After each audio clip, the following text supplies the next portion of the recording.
Hello, beautiful people. It's your girl, Mide Oni, the one and only. And you guys are back watching another episode of the Mide Show. Whoop, whoop, whoop. Hope you guys have had an amazing 2 weeks. It's been a while since I've recorded. I've thoroughly missed you guys. I've missed giving you the juice, the sauce, and everything in between. Okay? We've got a lot to catch up on, so we're just going to jump straight in. But before we do, shout out to my homegirl, Nicole, for getting me this personalized glass. Mide Oni, the one and only. Get you friends that love and support your business, support your franchise, support your brand. Let's get into it. Cheers. Welcome to this part of the show called Fit Check, where we will be going through all the details of my outfit, head to toe, baby.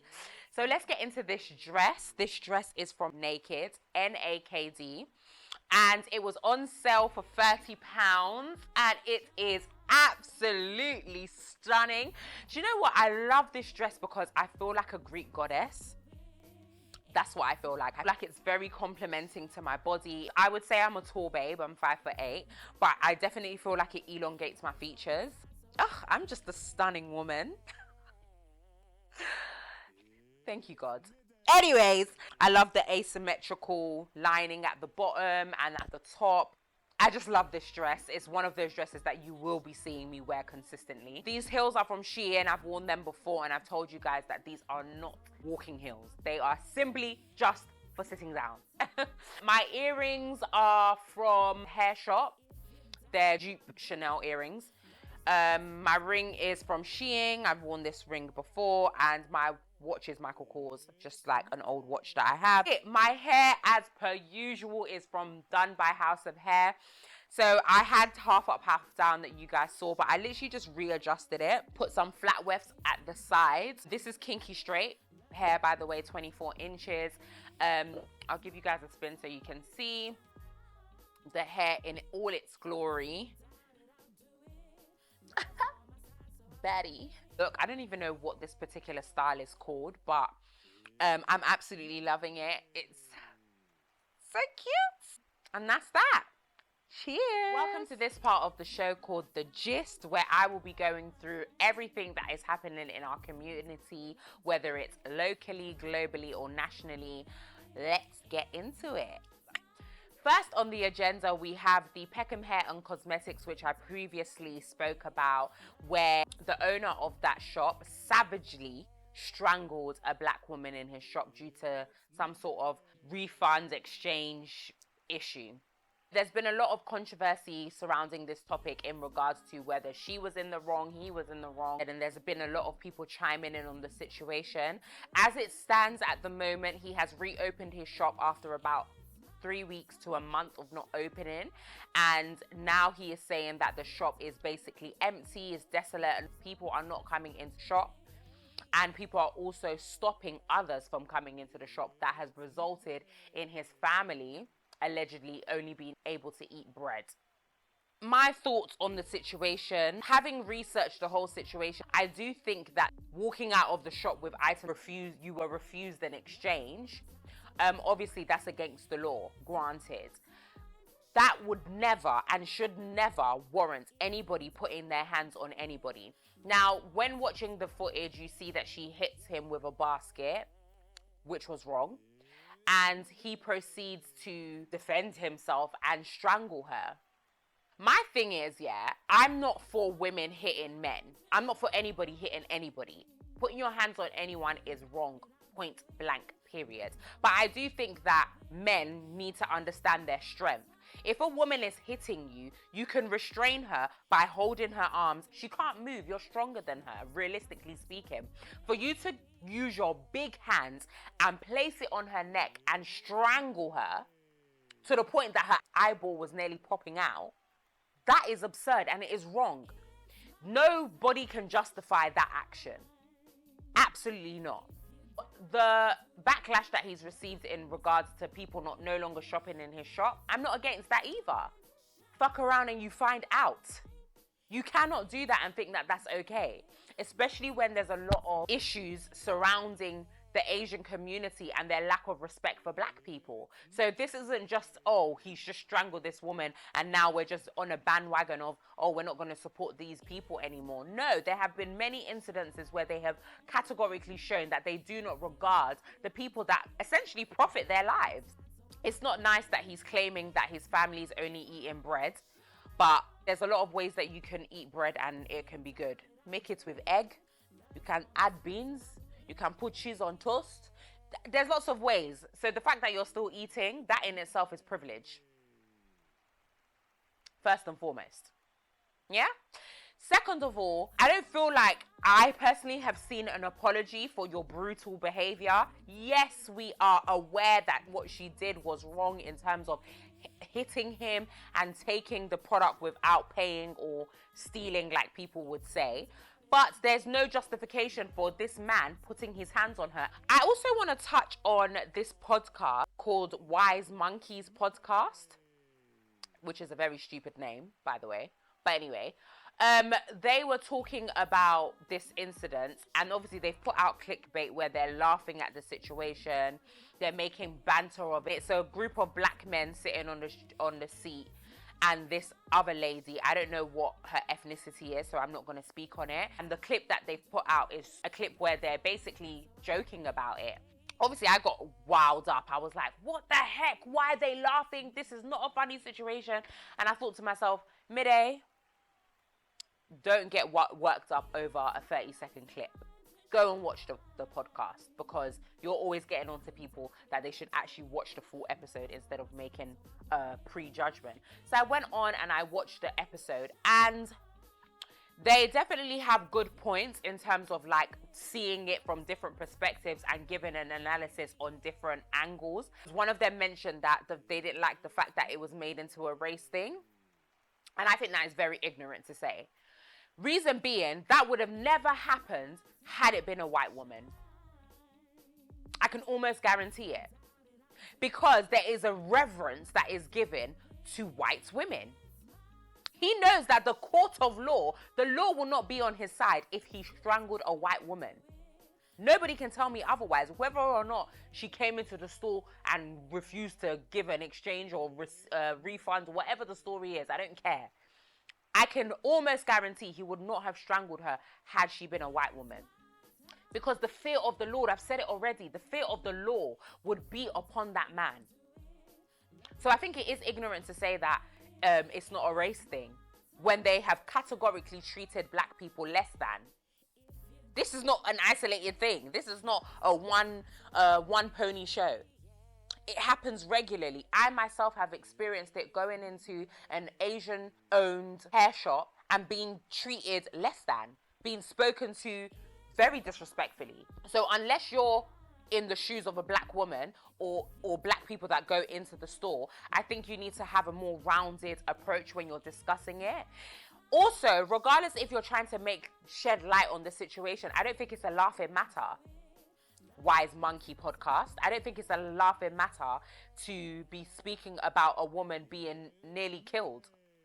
They said, oh, he reacted for 2 seconds. He did not have his hands around that woman's neck for 2 seconds. Please go back and watch the clip. It was way more than 2 seconds because her eyeball was nearly popping out. How was that 2 seconds? Even if it was 1.1 milliseconds, his hand should never have been on her. Period. I personally will never shop in this shop again, and I stand by what I've said.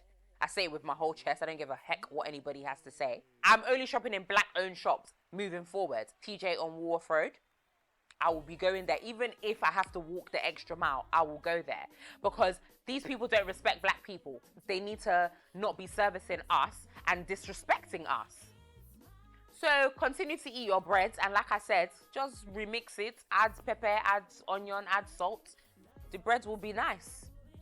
Next, Holly Willoughby has left this morning after 14 years of being the host on that show. This comes after had an attempted kidnapping on her. When I first heard that an attempted kidnapping was allegedly made on her life, my initial thought was side eye. Side fucking eye.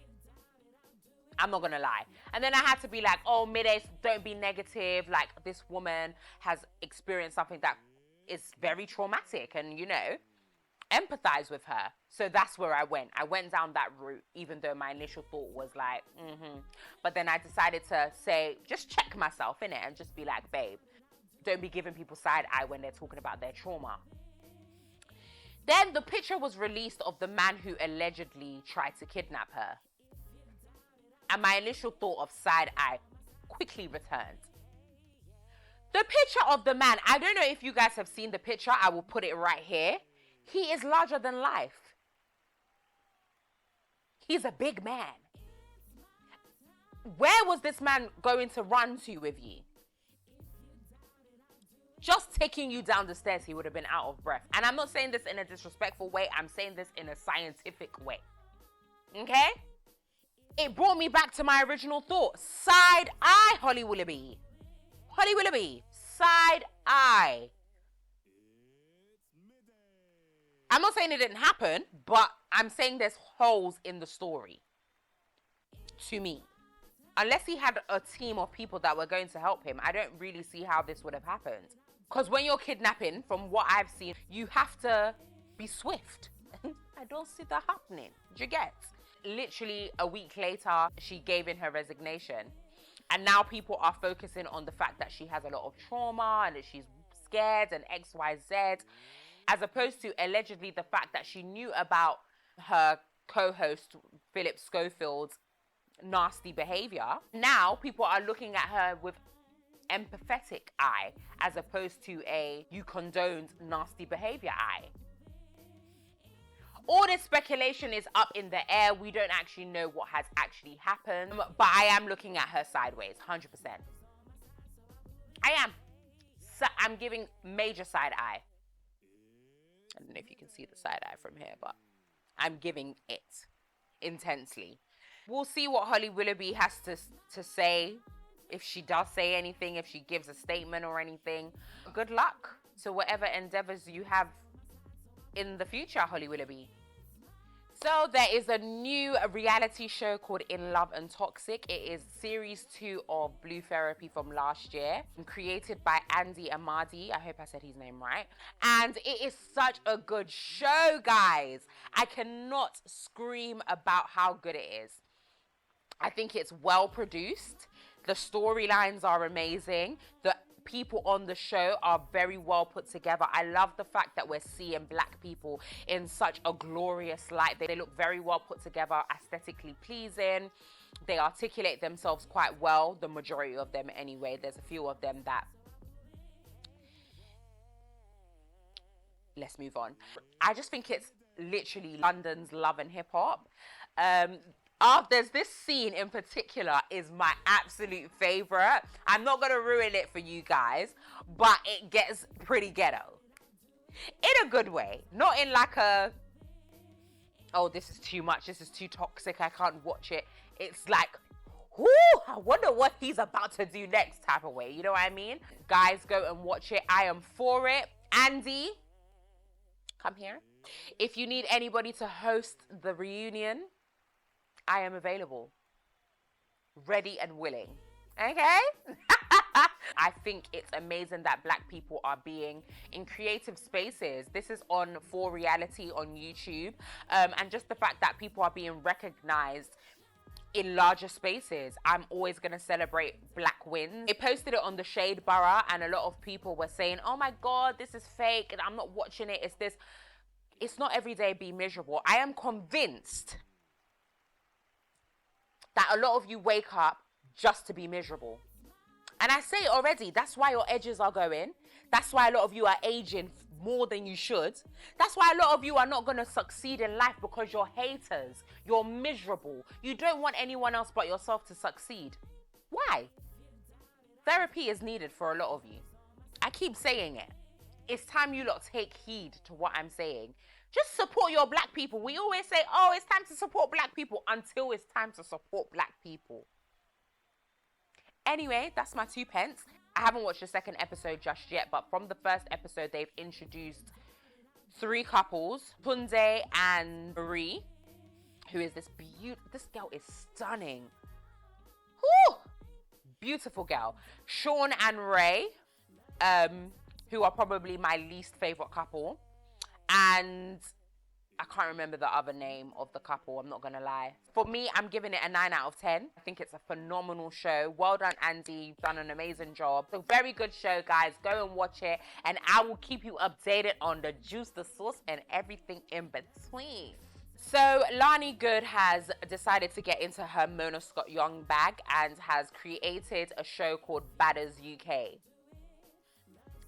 Ooh-cha.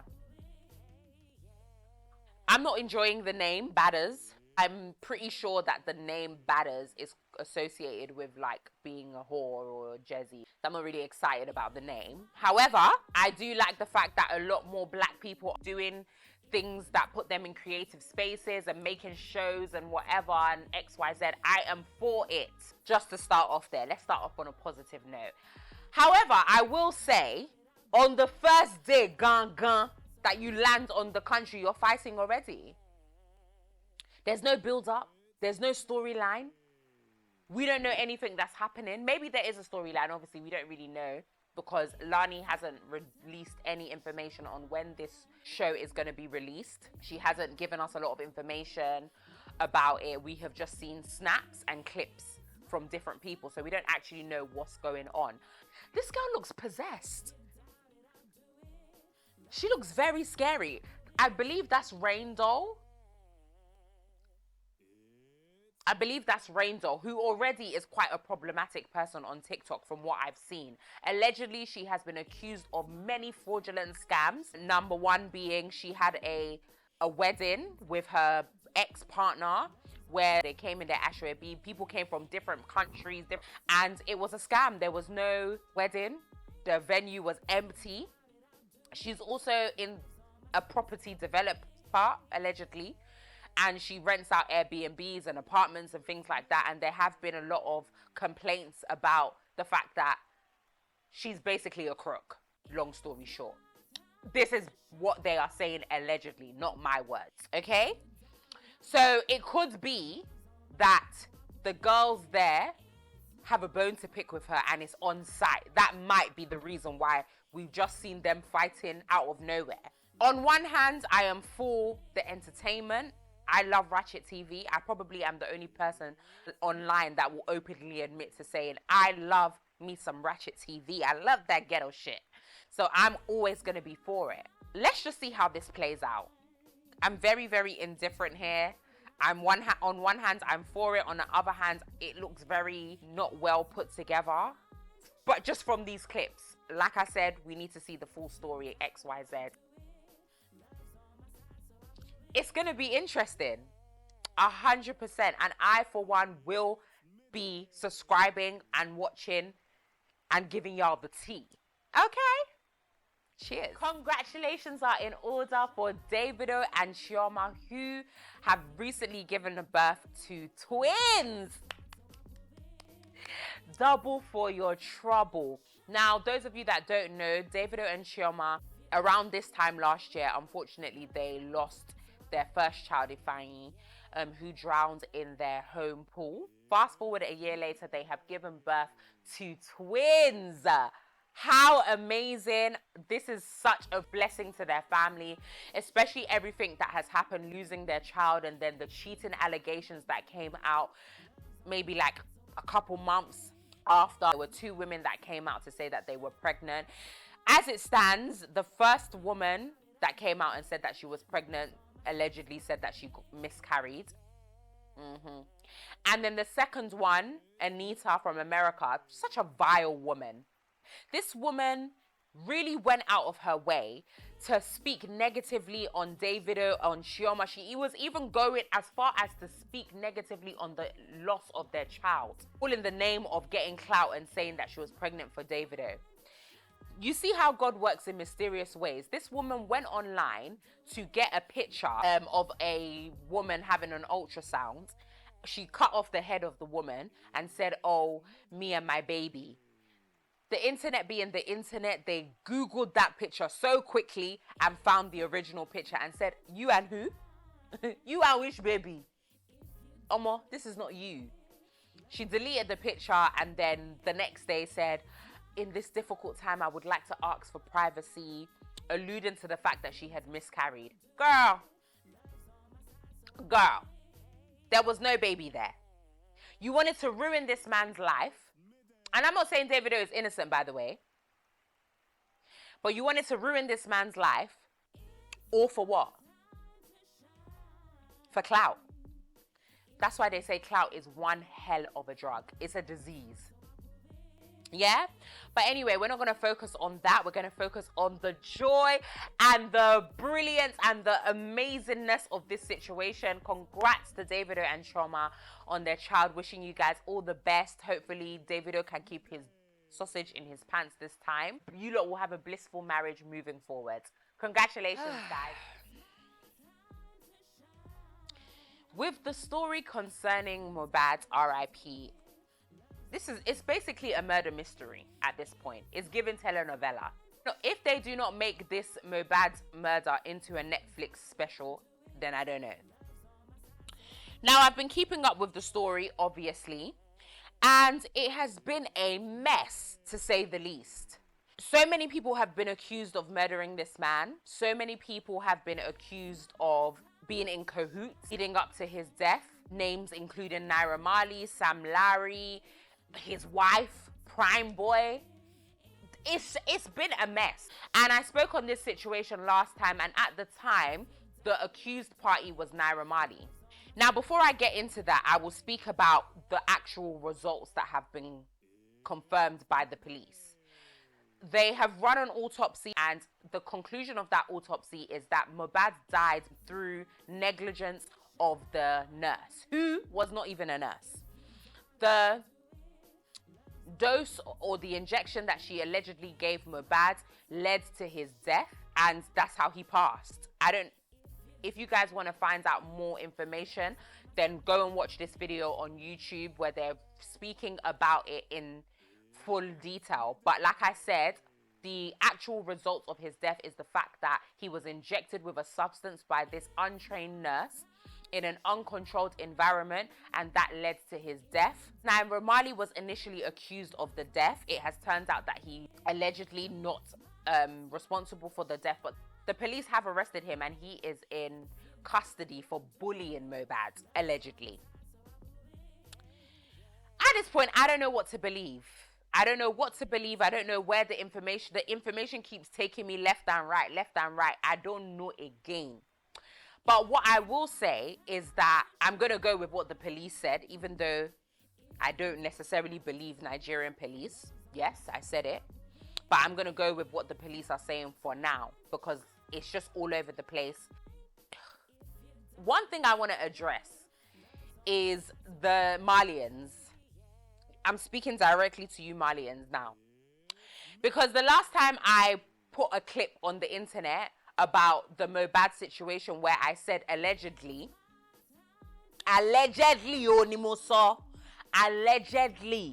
Naira Marley was accused of unaliving Mohbad. And all of the Malians wanted to come for me saying that, yes, he's their king and they will stand by him till the day they die. I don't know if they are paying you. Anyway, but they've said that they're going to stick by Naira Marley. Some of them said that that he could sue me. Sue me for what? Sue me for what? For repeating his words. I didn't say anything bad.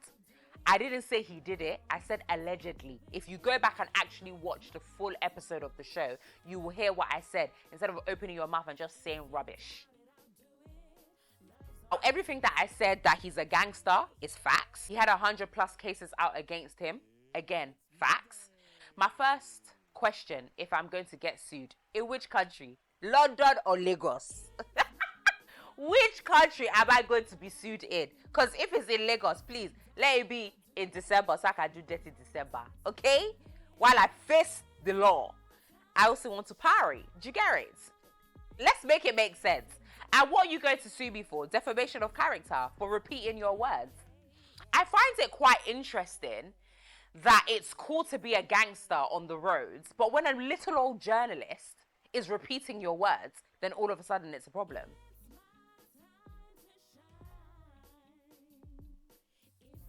please, please, use your brain when you people are speaking, okay? Anyways, like I said, Naira Marley has allegedly been arrested and is being held in the station, in the prison, whatever, for bullying Mohbad. I think it's quite silly to arrest him after the fact. If he actually did bully Mohbad, why arrest him now? When apparently he was saying it for months. And where's the actual proof that he bullies Mohbad? Because from the videos that I watched, I never actually saw Naira Marley do anything. Like from the videos that I watched, I didn't see. And this is not me defending him. This is not me defending him. I'm just saying that I personally haven't seen it with my eyes. If anyone has seen it, please send me the footage so that I can recant my statement. But as it stands right now, I haven't seen anything. Do you understand? So all of this, and I think a lot of the investigations that were being done by the Nigerian police was just based off hearsay, was based off what people are saying on social media, which is poor investigation skills, which is poor policing. Anyways, this story is a mess. They accused his best friend also of murdering him and also his wife. As you can see, they're just going all around the world accusing anybody that they can point the finger to. Now they've come to the conclusion, like I said, that the nurse gave him the wrong injection. We're just going to stick with that because at this point, Uti Remy, I'm tired. Let's move on. R.I.P. Mohbad. Ciao. I don't know what is going on with Jada Pinkett Smith. Jada Pinkett has a book coming out called Worthy. And as you do when you have a book coming out, a film coming out, whatever, you do press, right? You know, give people insight to what to expect from the book. You speak about chapters and things that you want to reveal so that people could go out and buy the book. Jada Pinkett has, in my personal, humble, and usually accurate opinion, has shown us many times that the love that she has for Will Smith is not really there. Or should I say the respect that she has for Will Smith. She has come out and told us multiple things about her marriage that I personally don't feel like we needed to know. But, you know, anything for a check. She has said that they have been separated for 7 years, living separate lives. Basically, they have been divorced without the actual legality of getting a divorce. They haven't signed papers, but they have been living as a divorced couple for 7 years. She also goes on to say that despite them living apart, in the public eye, they maintained that they were a happy couple, that they were very much a unit, and that their marriage was blissful. She also went on to say that in the incident where Will got on stage and gave Chris Rock a dirty slap, she had not heard Will call her wife in many years. So she was taken back. She was taken back by the fact that he called her wife, not for the fact that he slapped somebody. Okay. She also proceeded to say that Tupac was her soulmate, not her husband. Tupac was her soulmate. Now, I am a firm believer that a lot of people do not marry their soulmates, so I can totally understand. But as a married woman, I'm not a married woman, so maybe I have no right to speak on this, but I'll speak on it regardless.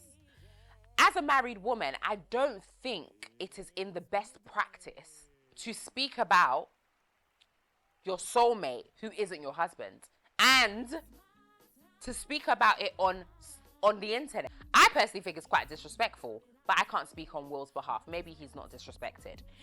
She also goes on to say that when she was dating, when there were rumors coming out about her and her husband, Will Smith's divorce or alleged divorce back in the day, that Chris Rock messaged her and asked her out on a date.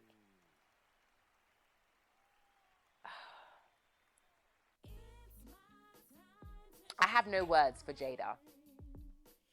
I will be reading the book and I will be purchasing it because I got to get the tea for y'all, of course, for you lot. I need to get the tea.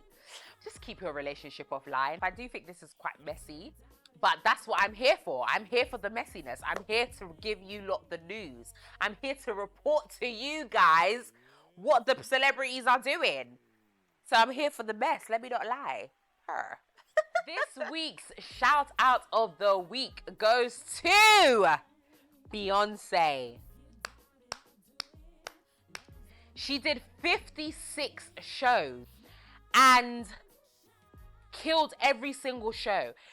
Mind you, each show was about 2 to 3 hours. I watched one of them on YouTube because I went down a rabbit hole, right? And I was watching all her performances from years ago, present. And I've never watched Beyoncé through an admiration lens.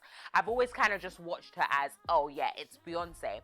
But I went down a rabbit hole for about 3 to 4 hours and I watched Beyoncé. And that woman is phenomenal. That woman is what you call a hard worker. Like, you see the energy that she puts into her performances. You can see that she works really, really, really, really hard. She deserves every penny that she makes. Phenomenal woman. She deserves her flowers. She's a 42-year-old woman who was cutting it up on stage for 3 hours. A lot of these rappers could never. The stamina's low. I keep saying that these London niggas' stamina's low anyway, but that's a story for another day. Okay? But anyways, shout out to Beyoncé. Freaking phenomenal. I pray to God Almighty that she does another show because I've never seen this woman live and I cannot die without seeing her live. That would be an abomination. So I hope she does like one more tour, even if it's like a Destiny's Child tour, whatever. I just need to see her live. But big shout out to Beyoncé. She is an example to many. Go Beyonce, we love you over here. Welcome to this part of the show called Ask Auntie Midday, where I will be going through all your dilemmas, helping you out with your issues, giving you lot my advice. Now, I continuously keep telling you guys that I ain't got all the answers, okay? So my advice might be wrong. And that's why I always say in my personal, humble, and usually accurate opinion, meaning that sometimes it's not accurate. Take it with a pinch of salt. But I will be giving you guys my opinion and my advice and hopefully helping someone out. Let's get into it, people. My partner is not satisfying me. Ooh, child. I am a 29-year-old woman and have been married for a year. Prior to getting married, my husband and I didn't have a lot of physical intimacy as it was important to me to wait till marriage. My plan was when we got married, we would be like two horny teenagers. However, since getting married, I'm just not fulfilled sexually. He isn't my usual size. Sorry. That took me out. I'm sorry. I'm sorry. Okay. Compose yourself, Mide. He isn't my usual size. And to be frank, he doesn't know what he's doing. Yikes. I try to give him pointers, but he seems reluctant to hear me out, like his ego is bruised, rolls eyes. She said it. I don't know what to do, but I know I just want this to change. I need good sex. He is the most amazing man I've ever met, but this part is really lacking. My rabbit is going to fail on me soon. Oh my God, girl. I wasn't expecting that part. Oh. I know I gotta sip that drink. First of all, I want to say sorry that you're having bad sex. That's never a good thing. I don't really know what to say. I'm actually at a loss for words because, first of all, you're married. And I feel like this is definitely an issue for a marriage counselor. This is definitely an issue that you should be writing a marriage counselor as opposed to me. But I will still give my advice on the situation. I am a firm believer that when it comes to sex, things can be taught. You're not always going to know and understand each other's bodies. And it does take time to get to know one another's bodies. Sex is a very important part of any relationship. I personally think it's near enough 50%. That's just me.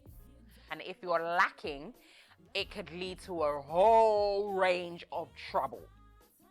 So like I mentioned before, definitely see seek out marriage counseling if possible, or speak to like other married friends if they have had this situation. Obviously, people that you trust, don't go around telling everybody your business. So what I was trying to say before is that I do believe that sexual compatibility can be taught.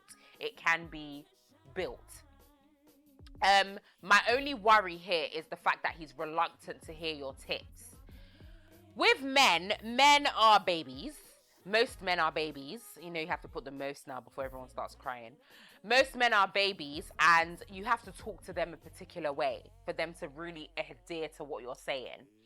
So maybe speak to him in like a very like loving and damsel in distress way. That's what the men seem to like. They like it when it's like you don't know what you're saying or you don't know what you're doing. And just be like, oh babe, in the midst of you guys doing it. If he does something that you're like, oh my God, that was phenomenal. I didn't even know you could do that. Oh God, daddy, just gas him. So then he'll know that, oh, when I hit it like that, she likes that one. Do you know what I mean? As opposed to saying, oh, can you do it this way? Because he might not like that. That's why he might be reluctant. And I'm not saying that's what you're doing. I'm just kind of like trying to maybe shed light on different approaches. One thing that I've learned is that it's not about what you say, it's about how you say it, especially when it comes to these men. Maybe introduce like things into the bedroom, like toys, games, different things to kind of spice it up and keep it exciting. Maybe don't always do it in the bedroom. There's other rooms in the house. If you want to take it even further, maybe out of the house. I don't know what your spice is or what your niche is, but consult a marriage counselor. Speak to him a way that he will receive it. Add spice into the bedroom. Those are the 3 pieces of advice that I can give you.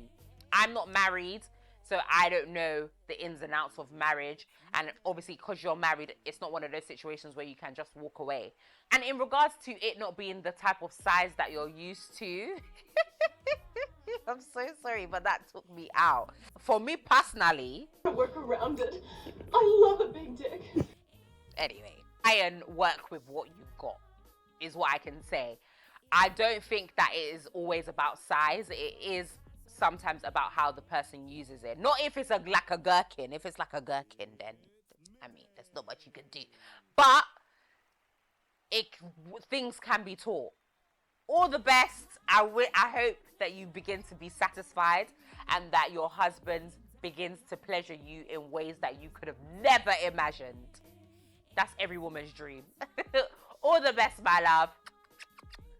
If you guys need your dilemmas answered, then message me on the Mide Show official, and I will be sure to respond to your DMs and get back to y'all. That's it for the Ask Auntie Midday. Well, that's it for the show, beautiful people. Oh, it's been amazing to be back in front of the camera, recording, gisting you guys, giving you the latest lowdown. You guys don't forget to like, comment, and subscribe to grow this platform. It's doing well, small, slow and steady. You guys don't forget to like, comment, and subscribe. Tell a friend to tell a friend. No, hold on, that was out of tune. Let's do that again. Tell a friend to tell a friend. That was still out of tune, but you guys know what I mean, okay? That's it. Don't forget to put positive energy out there, because what you put out is what you will get back. I keep on telling you, the reason why a lot of you guys are miserable is because you continuously keep putting out miserable energy. That's why you're aging and your edges are going. Listen to me. Listen to somebody that has edges, okay? Anyway, guys, have a phenomenal week. I love you and stay blessed. Bye.